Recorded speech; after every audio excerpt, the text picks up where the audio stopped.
नमस्कार दोस्तों, अन्वी टीचिंग में आपका स्वागत है। दोस्तों, आज का हमारा विषय है सूक्ष्म शिक्षण अर्थात माइक्रो टीचिंग।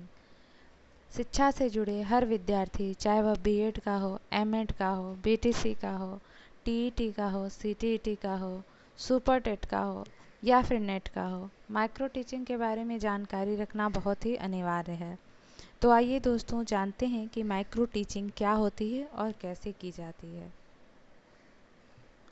शिक्षण के द्वारा बालकों में वांछित दक्षताओं का विकास किया जाता है। वांछित दक्षताओं का अर्थ यह है कि उस व्यक्ति की जैसी, उस बालक की जैसी ही भिन्नता हो, वैयक्तिक विभिन्नता हो, क्योंकि हर बालक एक दूसरे बालक से अलग होता है। तो उस व्यक्ति की या उस बालक की जो भी विभिन्नता है, उसके आधार पर उसकी दक्षताओं का विकास किया जाए। प्रशिक्षण दक्षता प्रदान करने की एक कला है और वो दक्षता हम प्रशिक्षण के थ्रू ही प्रदान कर सकते हैं। इसलिए यह आवश्यक होता है कि शिक्षक में भी दक्षता हो। जब शिक्षक खुद दक्ष होगा तभी वह बालकों को दक्षता प्रदान कर सकता है। वर्तमान में शिक्षकों की दक्षता में निरंतर कमी देखी जा रही है। इसका प्रमुख कारण यह है कि शिक्षक जो ट्रेनिंग लेते हैं या प्रशिक्षण लेते हैं उसको पूरी तरह से कंप्लीट नहीं करते हैं। दोस्तों, अगर आप इस फील्ड में जाना चाहते हैं तो आपको टीचिंग और माइक्रो टीचिंग ज़रूर करनी चाहिए। इसी हेतु समय समय पर गठित शिक्षा समितियों ने शिक्षण प्रशिक्षण कार्यक्रम में सुधार की अनुशंसा की है। परिणाम स्वरूप कई शोध कार्य किए गए हैं और शिक्षकों के व्यवहार में सुधार लाने का प्रयास किया गया है। किसी भी व्यक्ति के व्यवहार में वांछित सुधार हेतु दंड और पुरस्कार की व्यवस्था होनी चाहिए। उसी प्रकार शिक्षक व्यवहार में सुधार हेतु अथवा परिवर्तन हेतु पृष्ठपोषण प्रविधि उपयुक्त है, जो दंड और पुरस्कार की ही व्यवस्था है। पृष्ठपोषण क्या होता है दोस्तों? जब आप कोई कार्य करते हैं तो लोगों द्वारा उसको सराहना की जाती है या भर्त्सना की जाती है, उसी को पृष्ठपोषण कहते हैं, जो एक तरह से दंड और पुरस्कार की ही तरह है। जिस प्रकार से छात्र द्वारा सीखी गई विषय वस्तु के बारे में छात्र को यदि तुरंत बता दिया जाए तो छात्रों के सीखने की गति में वृद्धि की जा सकती है। इसी तरह यदि शिक्षक व्यवहार में परिवर्तन होता देखने पर भी उसे तुरंत प्रतिपुष्टि दे दी जाए तो उसके भी व्यवहार में सुधार होगा। शिक्षक के व्यवहार में शिक्षण कौशलों के माध्यम से परिवर्तन लाने में सूक्ष्म शिक्षण की महत्वपूर्ण भूमिका होती है। सूक्ष्म शिक्षण एक ऐसी तकनीकी है जो शिक्षकों में दक्षता विकसित करने का प्रयास करती है। आइए जानते हैं सूक्ष्म शिक्षण का अर्थ क्या होता है। सूक्ष्म शिक्षण व्यवहारिक शिक्षक की प्रयोगशालीय और वैश्लेषिक प्रविधि है। प्रयोगशालीय अर्थात कि शिक्षक द्वारा इसमें कई तरह के प्रयोग किए जा सकते हैं कि वह किस तरह से कक्षा में शिक्षण कार्य करे। और वैश्लेषिक प्रविधि का अर्थ है कि वह इसमें विश्लेषण कर सकता है, तरह तरह से इसमें एनालिसिस कर सकता है। यह एक नवीन तकनीकी है। इसका प्रतिपादन 20वीं सदी में हुआ। शोध निष्कर्षों के आधार पर यह स्पष्ट हो चुका है कि कम समय में ही सूक्ष्म शिक्षण के माध्यम से शिक्षकों में कौशल का विकास किया जा सकता है। अतः यह प्रशिक्षण की एक तकनीकी है जिसमें शिक्षकों को छोटे से छोटे व्यवहार में दक्षता विकसित की जाती है। छोटे से छोटे व्यवहार से अर्थ है कि कक्षा में उसके द्वारा जो भी व्यवहार किए जाने हैं उनका छोटे छोटे दक्षता प्रदान की जाए। माइक्रो टीचिंग अर्थात सूक्ष्म शिक्षण दो शब्दों से मिलकर बना है, एक सूक्ष्म और दूसरा शिक्षण अर्थात छोटा शिक्षण। जब शिक्षक कक्षा में शिक्षण कार्य करता है तब वह कई प्रकार के व्यवहार करता है, जैसे ब्लैक बोर्ड पे क्वेश्चन कुछ भी लिखता है या क्वेश्चन पूछता है, छात्रों के क्वेश्चंस का आंसर देता है या छात्र जो भी आंसर देते हैं उसके बारे में प्रत्युत्तर देता है, या फिर एक स्थान से दूसरे स्थान पे जाना हो या विषय वस्तु को स्पष्ट करना हो, छात्रों को शाबाशी देना हो, दंड देना हो, इन सब चीज़ों का प्रयोग करता है।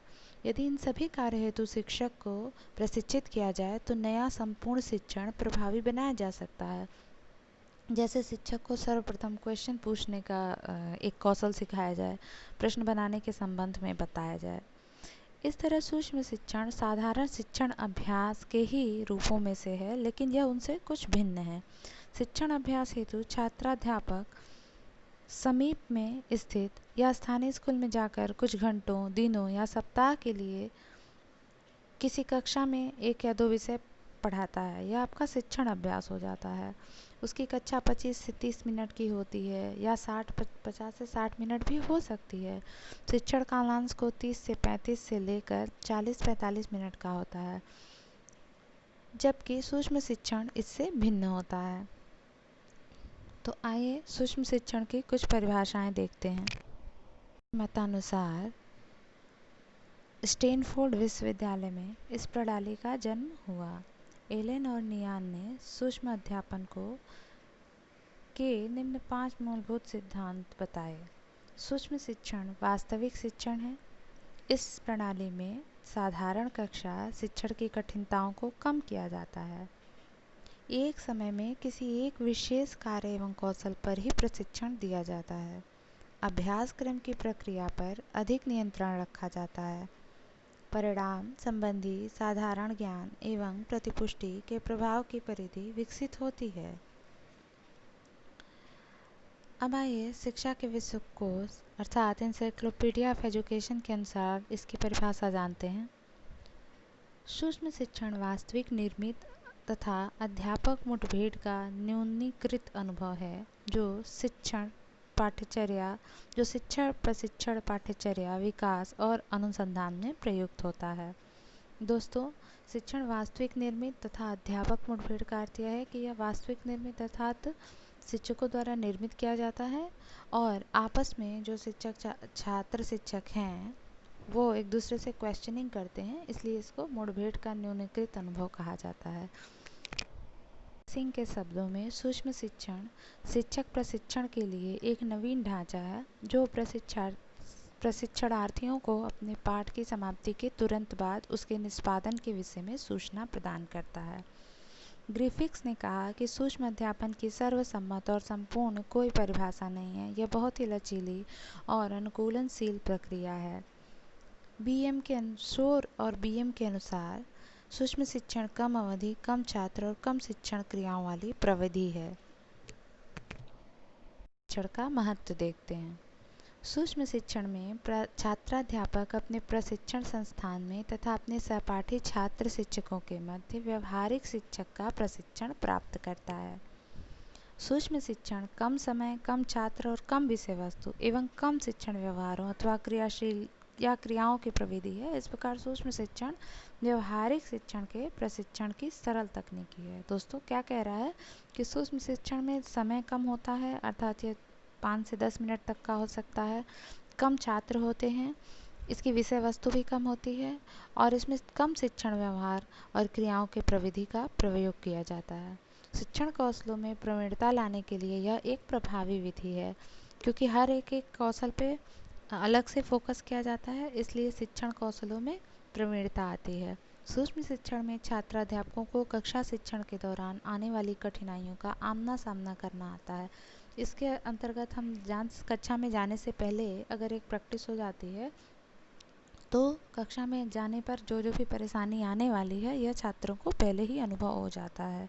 इसमें शिक्षण प्रशिक्षण, अन्य पर्यवेक्षक और छात्राध्यापकों के मध्य भ्रांति नहीं होती, क्योंकि आदर्श सूक्ष्म पाठ बहुत ही संक्षिप्त होता है और निश्चित शिक्षण कौशल पर ही आधारित होता है। इसमें छात्राध्यापक शिक्षण सहायक सामग्री का समुचित एवं प्रभावपूर्ण उपयोग कर सकता है। आपने हमारा चैनल सब्सक्राइब नहीं किया है तो उसे प्लीज़ सब्सक्राइब कर लें, क्योंकि आगे अन्य वीडियोस में हम सूक्ष्म शिक्षण के चक्र के बारे में, इसके स्टेप्स के बारे में, सूक्ष्म शिक्षण के उद्देश्य के बारे में और इनके उपयोग के बारे में विस्तार से। तो दोस्तों, अगर आपने अब तक लाइक नहीं किया है तो लाइक और शेयर ज़रूर करें। धन्यवाद।